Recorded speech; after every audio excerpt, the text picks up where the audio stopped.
तो आज मैं आपको लेकर आ चुका हूँ एयरफोर्स म्यूजियम। हेलो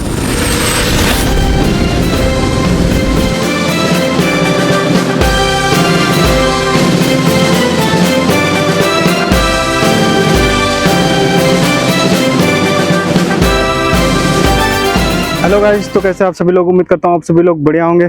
तो आप लोगों का बहुत बहुत स्वागत है आज की इस नई व्लॉग में। तो आज मैं आपको लेकर आ चुका हूँ एयरफोर्स म्यूजियम। सदर बाज़ार कंटोनमेंट सबसे नज़दीकी मेट्रो स्टेशन रहने वाली है और यहाँ से म्यूजियम सिर्फ 1 किलोमीटर की दूरी पर है। ये इसकी एंट्री गेट है। यहाँ टिकट की प्राइसिंग भी दी गई है, जैसे आप लोग देख सकते हो। अडल्ट की 30 रुपया, चाइल्ड की 15 रुपये और फॉरेंस के लिए 100 रुपये है। और इसकी टाइमिंग रहने वाली है सुबह 10 बजे से लेकर शाम के 5 बजे तक और 4:30 बजे इसकी लास्ट एंट्री रहती है। एंट्री करते साथ सबसे पहले आपको खूबसूरत लंबे लंबे प्लाम्स के पेड़ और गार्डन, हरी भरी गार्डन देखने को मिलेगी।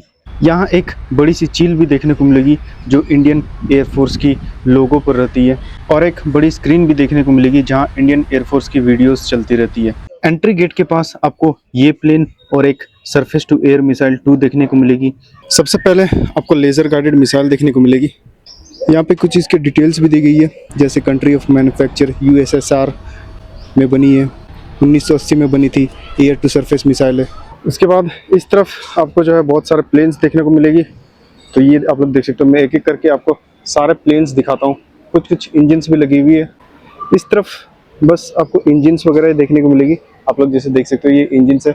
सामने की तरफ एक प्लेन है बहुत ही बड़ी, पर अभी भी इधर भी मतलब पूरी कंस्ट्रक्शन वगैरह चल रही है। सामने एक कैनबरा प्लेन है, तो ये कैनबरा प्लेन है, ये भी आप लोग देख सकते हो। बहुत ही खतरनाक लग रहा है, बहुत ही बड़ा है। ये इसकी इंजन है और सामने इसकी 2 मिसाइल्स भी है।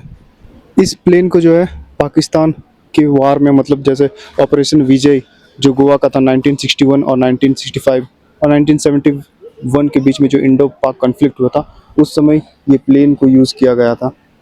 इस तरफ और भी मटेरियल्स वगैरह कुछ है जो कि भी ढका हुआ है। इस तरफ एक हेलीकॉप्टर है, ये भी जो है प्लास्टिक से कवर किया गया है इसको।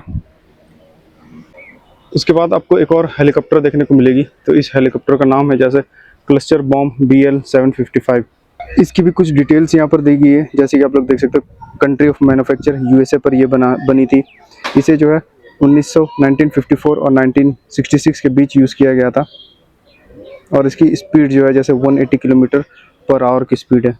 अब मैं आपको इस गैरेज के अंदर लेकर चलता हूँ।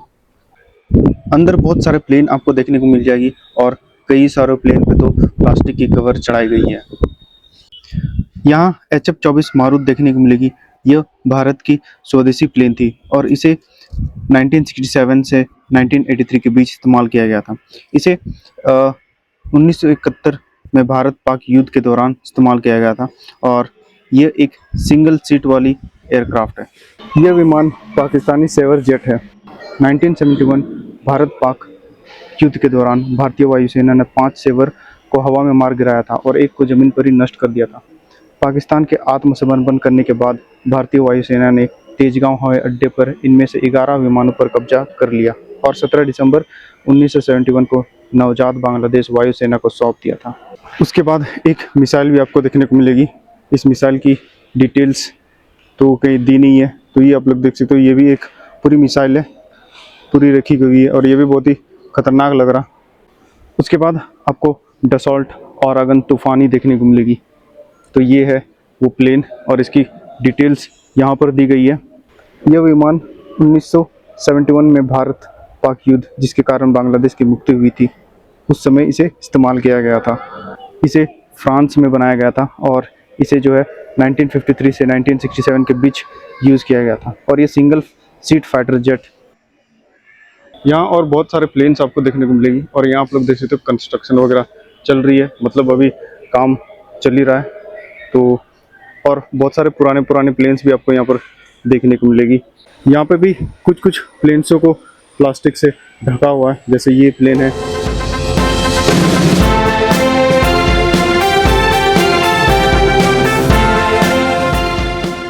ऊपर की तरफ एक गैलरी भी है।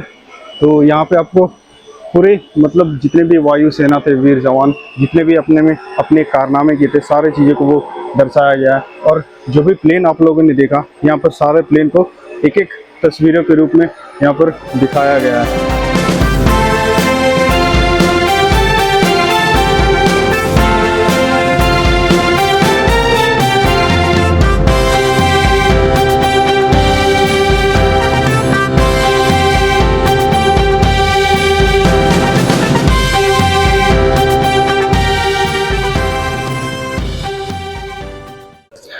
अब मैं आपको गैलरी के अंदर लेके चलता हूँ, इतिहास गैलरी। अंदर आपको एयरफोर्स की पूरी इतिहास देखने को मिल जाएगी, कब शुरुआत हुई थी, कब कौन सी जंग लड़ी गई थी, सारे दीवारों पर सुंदर झांकियों के रूप में दर्शाया गया है। इंडियन एयरफोर्स की शुरुआत किस तरह हुई थी ये भी यहाँ पर दिखाया गया है। तरह तरह के अलग अलग तरीके के यूनिफॉर्म्स भी आपको देखने को मिलेगी। भारतीय सेना ने अब तक जितने भी युद्ध लड़ी है सारी चीज़ों को दीवारों पर बहुत ही सुंदर तरीके से दिखाया गया है। जैसे आप लोग देख सकते हो 1971 इंडिया पाक वार और बहुत सारे चीज़ों को यहाँ पर बहुत ही अच्छी तरीके से दिखाया गया है।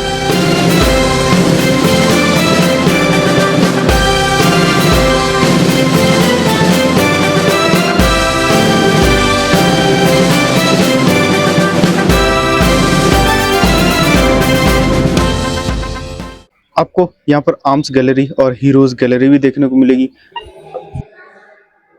अंदर आपको बहुत सारे अलग अलग तरीके के मिसाइल्स देखने को मिलेगी, कैमरास देखने को मिलेगी। यहाँ पर दो बड़े बड़ी मिसाइल्स है, इजेक्शन सीट्स है। यहाँ पे आपको इजेक्शन सीट कैसे काम करती है वो देखने को मिलेगी। बीच में एक बड़ा सा इंजन देखने को मिलेगी, बहुत ही बड़ा है और अलग अलग तरीके के लाइट्स जल रही है इस इंजन के अंदर। अलग अलग तरीके के बंदूक, गन्स, एमुनेशंस, हथियार जितने भी इंडियन एयरफोर्स ने यूज़ करी थी युद्ध के दौरान सारी चीज़ें यहाँ पर है। जैसे तलवार भी आप लोग देख सकते हैं, यहाँ पर बहुत सारे अलग अलग तलवार हैं।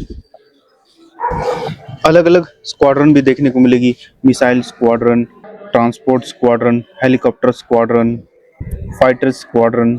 भारतीय वायुसेना के अंदर अलग अलग वीर सैनिकों को पुरस्कार मिले हैं, जैसे वीर चक्र, शौर्य चक्र, महावीर चक्र, अशोका चक्र।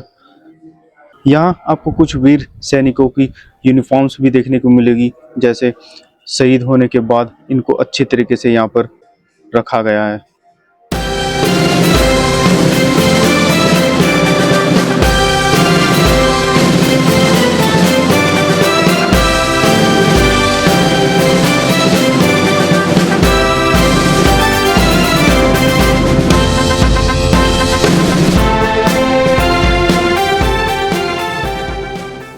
तो गाइज आप लोग कमेंट करके बताओ कि आपको ये ब्लॉग कैसा लगा।